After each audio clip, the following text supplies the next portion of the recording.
to our audience, I'm curious, how would you describe yourself and what you are currently working on in your life now? Oh, goodness. That's a good question. I would say that I am like a multifaceted lifelong learner. Later in life, like a few years ago, I discovered that I have ADHD and autism. Hmm. And so that late to life diagnosis has kind of made a lot more sense of what of my varying interests and how I like to kind of job hop or I I get like a I little feel you. squirrel brain. Yeah.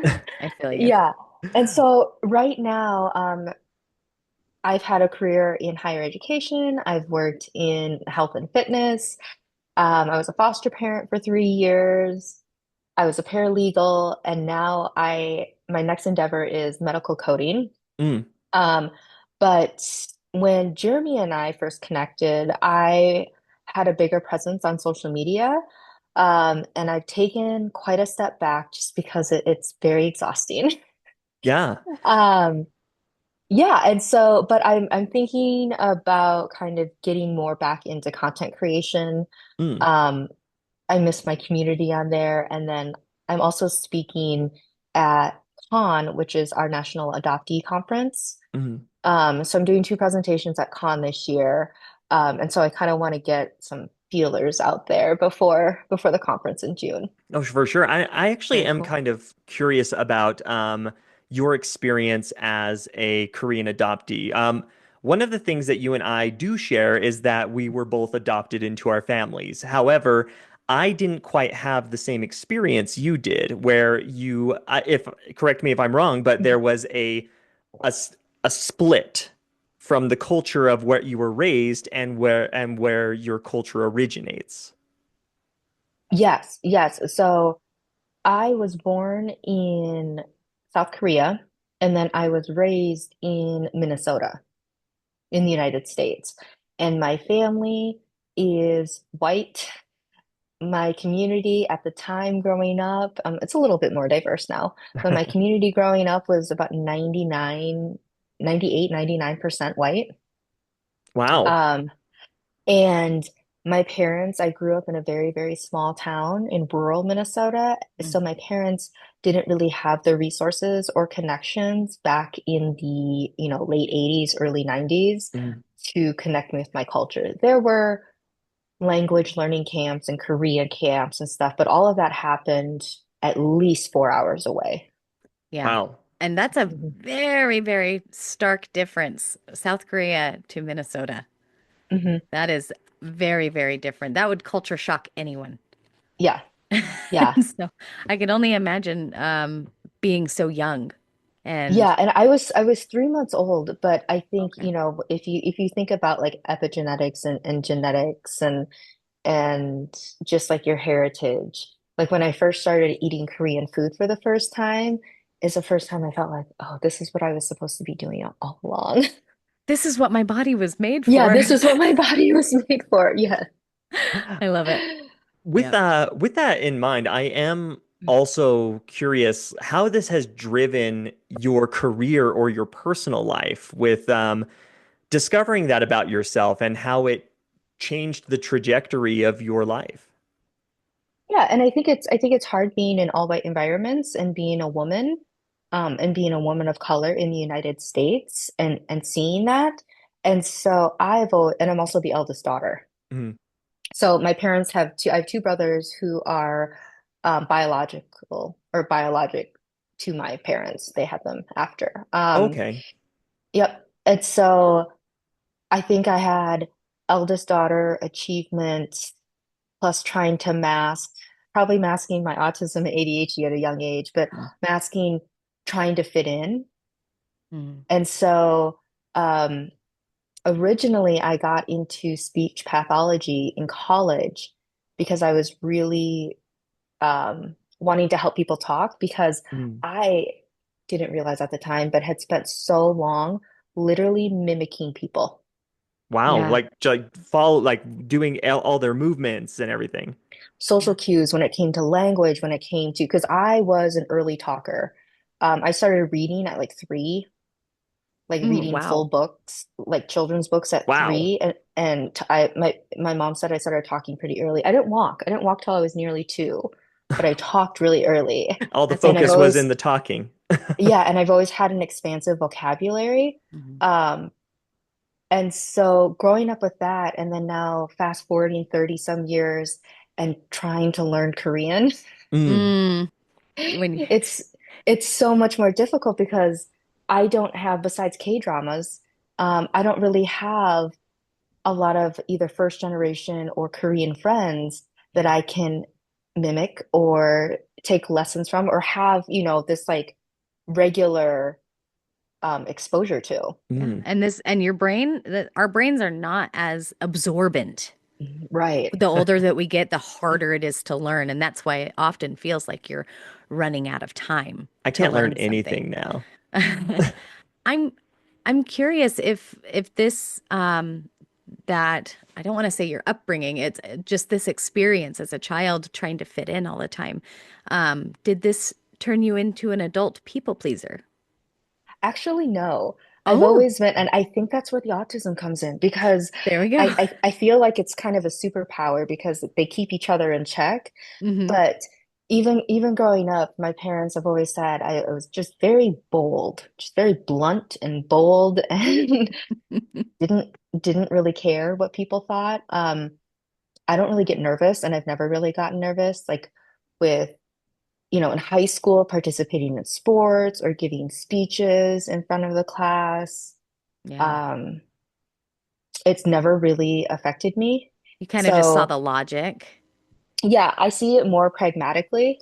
So Mm. I've never been like I love doing stuff for people Mhm. in that sense. Like I'm very much like a giver. I love giving gifts. I love doing stuff for people, but I also have very firm boundaries. And so when it comes to people pleasing, I think maybe Jeremy may have saw it on TikTok just a little bit. I don't, nothing really weighs me.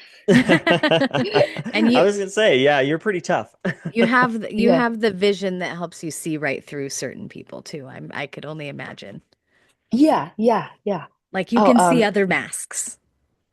very, and that's the thing too about when you're autistic or when you have ADHD, we can spot our people.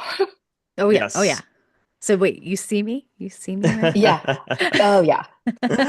I I actually we had a question actually from Mhm. Yo-Yo. She's here today. She was wanting to know how she can speak up more in group settings, especially because Okay. she feels very nervous when talking in Mhm. group settings where others might be judging her.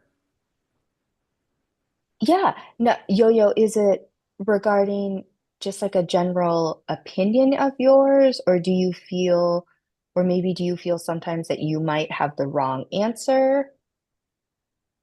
I feel like I may have wrong answer, I think. Just like I'm looking for the right answer and sometimes I would just like overthinking when I talk. Yeah. Okay.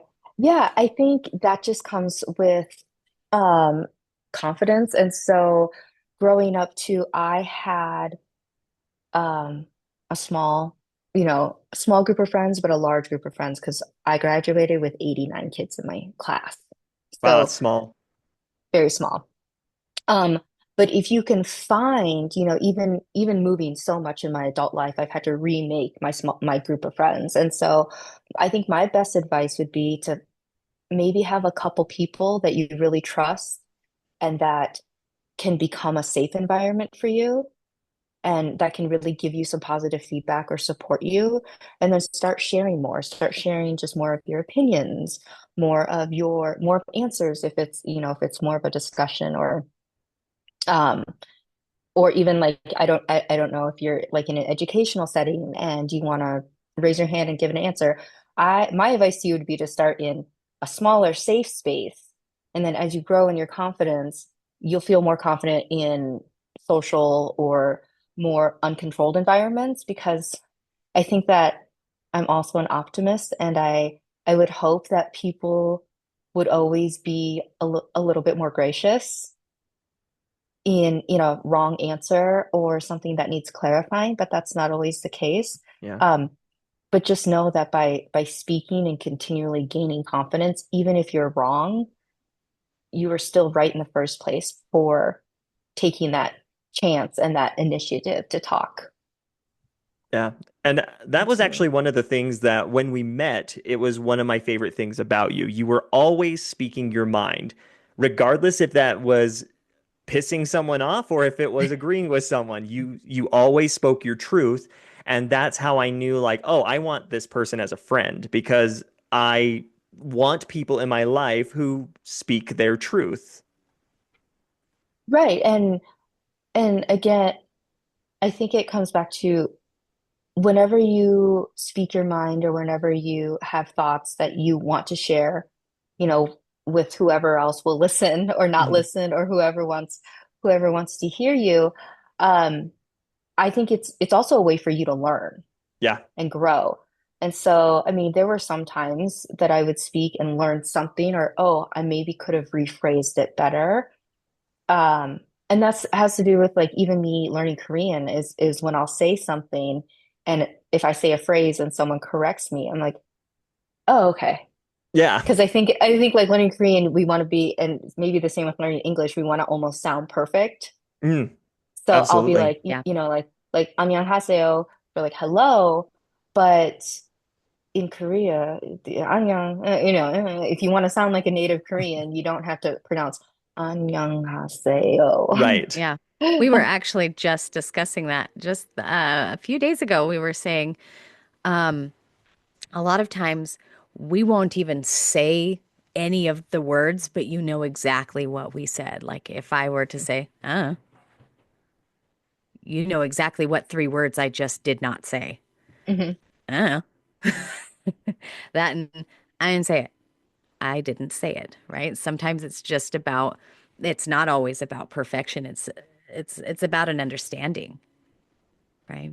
Yeah, yeah, and in Mm. a lot of conversations too, you'll hear, and this happens in other cultures. I've seen it, but if you're on the phone with someone and you'll say, "Uh-huh, yeah, oh, and you'll just make noises, Oh, my and favorite.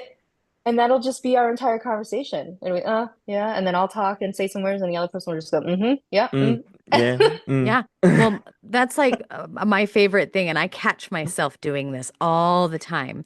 I'll say something jokingly, but instead of Mhm. saying just kidding, I'll say, like, oh, I'm so hungry I could eat a horse. Just kidding. Just kidding. Like, Just Just I'm kidding. just kidding.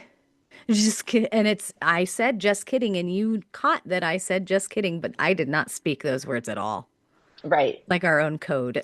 yeah, yeah, yeah. Um, we see a lot of confidence within you, right? And I feel like your level of confidence is what a lot of people strive for, that they want to be able to talk to groups, that they want to be able to do all these things.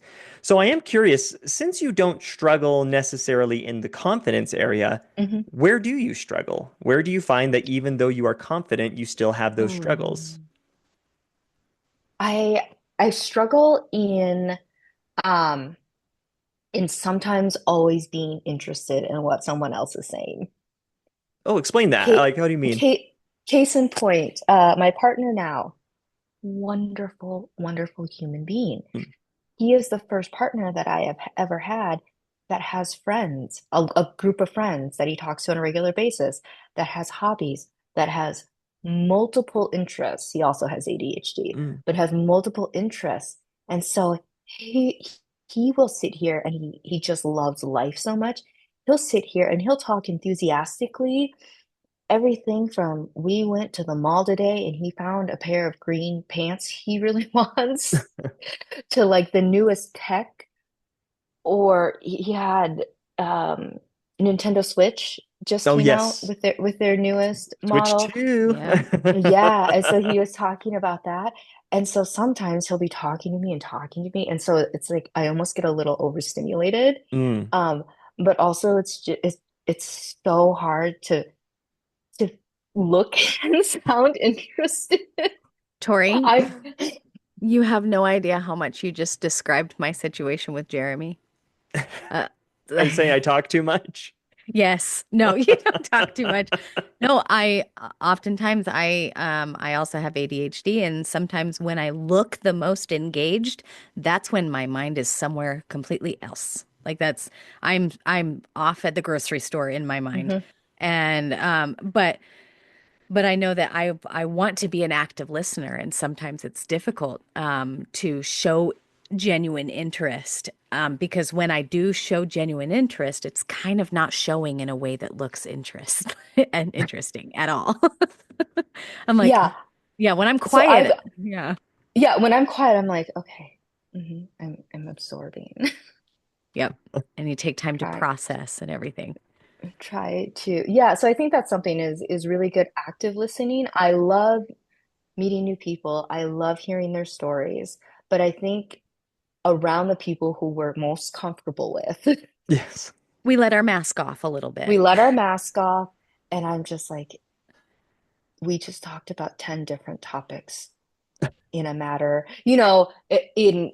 it's funny because when you talk to strangers, depending on what they're like, you're either going to get very surface level, let's talk about the weather, Uh-huh. or let's talk about where you're from, or basic, very surface level Right. questions. Or like me, I just want to know about your whole life. Yeah. So tell me where you're from, tell me your life story, and I Tell me want what to happens get, after you die. yeah, let's talk all philosophical. Like, were you in a cult? Because I was in a cult, trauma Me bond. too. Yeah, trauma, but and I want to just go really deep, really quick. But it's with the people I'm closest with, where Mm, if they talk about surface things, my active listening is like, I have to be doing something else. And then, it's a lot of what we talked about before. It's a lot of the, uh-huh, yep, oh, that's cool. Yeah, uh-huh, Yeah. uh-huh. it's so true. I like it. And like Taylor said, it's that trauma bonding. Um, We do have a couple people who are here listening today who have gone Mhm, on to really do some amazing things. Joanna, or Joe as we call her, mhm. she has started a Fluent Friends Club where she's helping people from all over the world with her sister to learn English.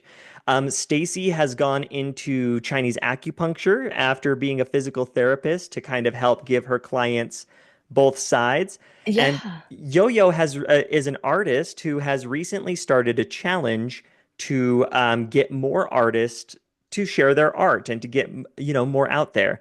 Mhm. You started a movement on TikTok a few years ago when you called out white people for centering themselves when it came to people of color creating content. And white people didn't really need to be talking on that because people of color were talking on this. You Hmm. got a lot of hate and you got a lot of love from that post. But I am Hmm. curious. I want to pick your brain because I feel like this is your genius zone and that other people could also benefit from it. How do we start a movement? How do we get people to listen to our idea and take action from it? Yeah, so I think it goes back to one, the confidence part. You have to believe in yourself and you have to have the confidence. You have to be humble enough and have humility to say, I was wrong. I'm sorry. I'll try better next time. Mm, Will you help me? All of those important questions. And you have to have a passion for it. mm, Mm. You have to have a real true passion of what you want to bring to the table, of what you want to present Mm. is something. It's not just the flavor of the week. It's mm. not Yeah. just your interest right now. Not your It hot is take. it's not your hot take. It is what you are extremely passionate about. So it's not to say that my huge passion was calling out white people on TikTok, That's even mine. though I'm As just even kidding. though even though even it's though sometimes that's what it looked like. it's very My fun though. It is. It's so fun. But my passion, my true passion, and the foundation of all of that is to really bring equity and solidarity Mm. with Mm, marginalized groups. Yeah. And so to get there and to show that, we have to sometimes put white people in their place. right? I mean, Yeah. we've had it good for the last 300 years. I think we can, get out of the way a little bit. Yeah. Yeah. But y'all did. Y'all came to your People's March.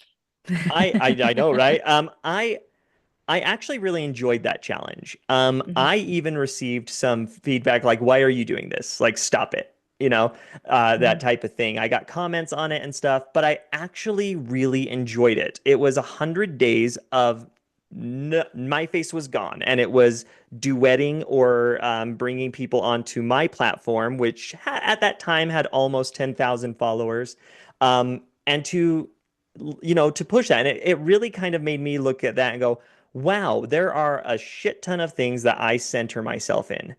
It was a really good wake Mhm. up call for me. And it changed the way that I created content from that moment forward. It was very, very eye opening. And so I thought it was brilliant. And that's the reason I ask you about that of how you get a movement started. I think you're Yeah. very good at what you do.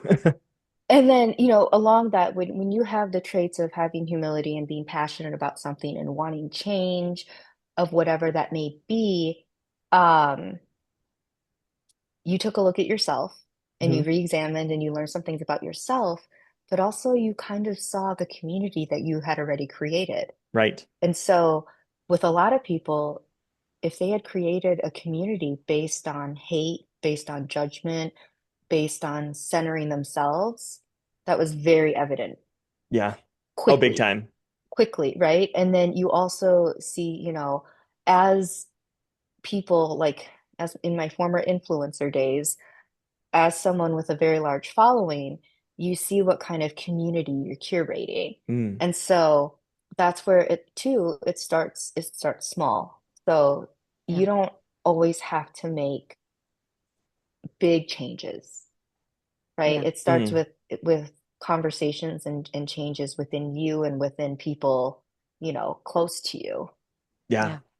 absolutely. I I want to kind of go on to that, the Hmm. asking about community. Um, Hmm.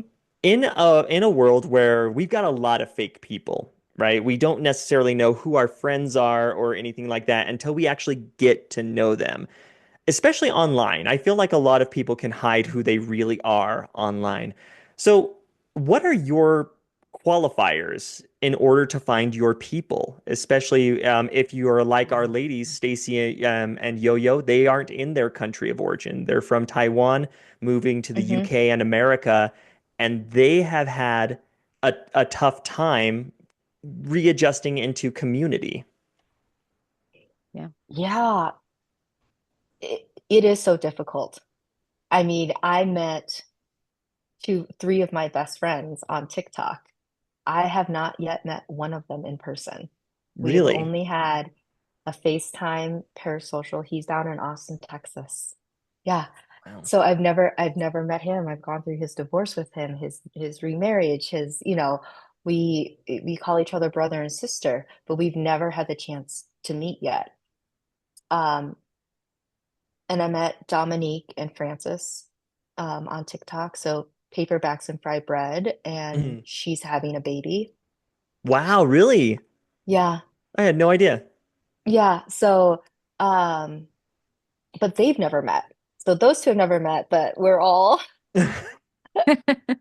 um, Hey, our internet besties are the best because they know our yes, sense of humor through memes and videos that we send each other. And a lot of times I have a stronger connection with my online friends than I do my in-person friends sometimes. yeah, yeah.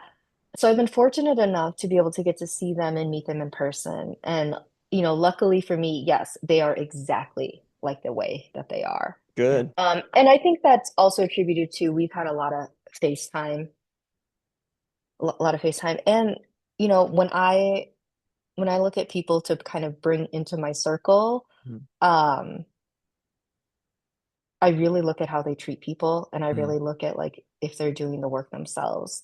So Yeah. you can Yeah. preach all you want on change, on movement, on your passions, but if you are not someone to tell the waiter, thank you and I appreciate you, Mm. Yeah. if you in your comments, like in your social media, aren't or are too prideful to say my bad.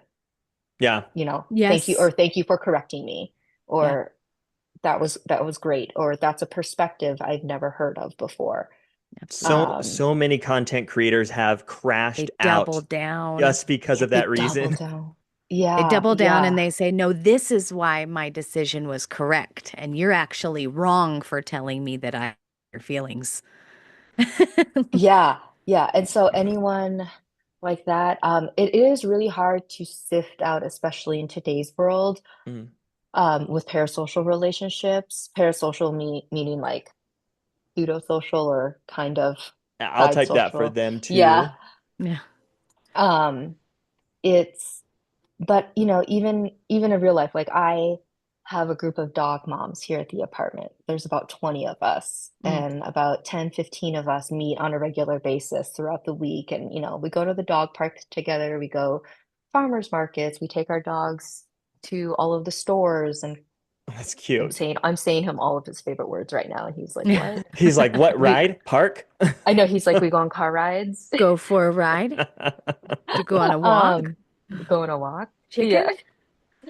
Um, but you know, it's weird. I'm still sifting it out with them. I've been in this apartment now for 8 months, and I've known some of these ladies and men, um, a good portion of that, Hmm. but I'm still sifting it out because when you only get 15 minutes to a couple hours Yeah. in a week, it's really hard to It's kind of see that connection. Yeah, and Mm. there's kind of less of a screening process, Hmm. Yes.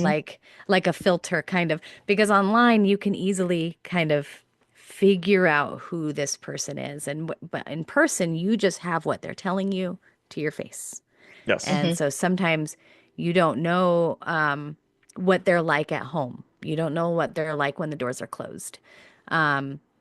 But at least with someone like an online friend, you know their sense of humor, and that can tell you a lot about somebody, like a lot. And you can see how they interact with strangers, both like online and yeah, I agree. I feel like I know my online friends more than I know a lot of in-person acquaintances. Yeah, no, and I think it's a lot easier to quickly connect Mm. with Yeah. people online Hmm. than it is to quickly have that same rapport with people Yeah. who you meet. You had an algorithm that brought you together. Yes. Yeah. So you have And so similar interests already. Hmm. immediately similar, like you there is immediate common ground, and that's why sometimes in person it is so much harder and so much more anxiety inducing to meet new people and be out in public socially and just make more connections, and that's why I think it's Yeah. so important to look at ways to connect with others. But yeah, I did want to ask before, Mhm. because I know we're running short on time. I did want to ask if there's anything that you want to share with our listeners or our ladies in here before we shift over to questions from them. No, just encouragement. I think you all are doing so great. And it Thank you. takes like such um oh, what's the word?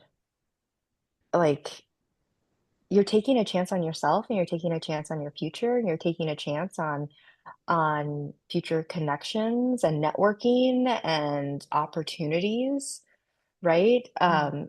By learning to better your English skills, learning and also like consistently showing up. Oh my God. That's Thank you. huge. Like, thank you. Thank you so much because honestly, we really do work hard to show up and to try to push through a lot of that self-doubt. So Yeah. just the fact that you see it, like that really means a lot to us. Yeah, it does. Yeah, having people these days, honestly, I go to a silent book club. I don't think I've seen the same people there, and I've been going for a year. We go once a month. And it's like for people these days to consistently show up to something on a regular basis takes a lot of energy, a lot of Uh, spoons, and a Mm. lot of A commitment. lot of Lots of spoons, spoons, a yes. lot of A lot of spoons. We're spoons. A lot of oh, spoons. and don't worry, ladies listening, we will explain a lot of spoons. We actually We'll had Oh, a lot of spoons. one of Taylor's friends was diagnosed with Lyme's disease, and she was and so she was I remember I heard that she's like, I don't have many spoons left. I went, does she need me to go buy her spoons? Like, it was the first time I had ever heard that. I'm like, I don't know why your friend's talking about spoons, but she can't go leave her house because of it. um, very quick explanation. A lot of time it started in kind of the medical Hmm. industry, but um, saying that you don't have many spoons or just talking about your spoons in general is the easiest way I can explain it is your amount of energy that day. And each day you might wake up with 4 spoons, and each activity takes 2, right? Or some days you have plenty of spoons because you slept really, really well, right? So that was just a quick explanation, probably too dumbed down, but like, Yeah, in the disabled community, anyone that's disabled, we will use that all the time. Mhm. Yeah, Mm, we'll just say, I don't have the spoons for that today. Or, it's like I'll cancel plans. I have lupus, and so it's a disease where basically my body attacks itself. So mm. my body attacks healthy tissue. So I Yikes. Yeah. get really tired, really fatigued. And sometimes I'll make plans with like the best intentions. And then an hour, 2 hours before, I'm like, I am exhausted. So I'll just Mhm. text and be like, don't have the spoons today. Sorry. Yeah. Yeah. I ran out of spoons. I'm so sorry. I had to stay up Yeah. late last night. Yeah. Yeah.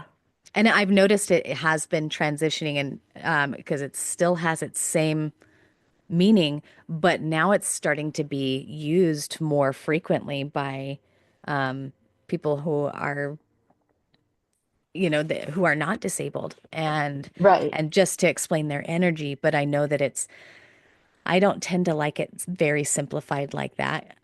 But I know in the disabled community, it's a really important, I guess you could say metaphor to use. Yeah, because a lot of us use it as like a noun or an adjective to describe us. And so we Mhm. call ourselves spoonies. Yeah. Spoonies. I like that. Yeah. So if you're a spoonie, which is like Spoonie, Mm. if you're a spoonie and you have that in your profile or you say that or you Mhm. comment on someone and you say spoonies unite or something, you automatically know that that person has an autoimmune or chronic illness. Mm. Yes. Chronic lifetime Mhm. illness or Yes, something that chronic is. lifetime. Yep. Mhm. That is, Um, yeah.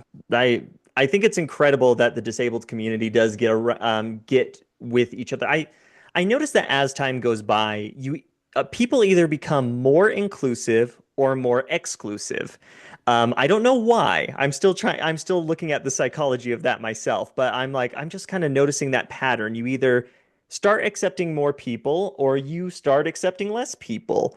And so I really think that that's cool that the disabled community has made that a part of their vernacular where they can say it. And it's just, I don't have enough spoons. And that is universally understood no matter what disability you may be working with. No, Tori, we would really like to just thank you today for taking the time out of your busy day. And I know that you're doing so much. And I know that you took a step back from the spotlight of social media and everything. So I was telling the ladies I had no idea what you were going to say when I asked you, yeah. and I'm so glad you said yes because for to me at least you are one of the most incredible human beings I have met. You're very inclusive, you're aware, you're constantly pushing for what you believe, and you have inspired me in more ways than you even know. And so just the fact that you said yes to coming on and talking with us today, like really meant a lot to me.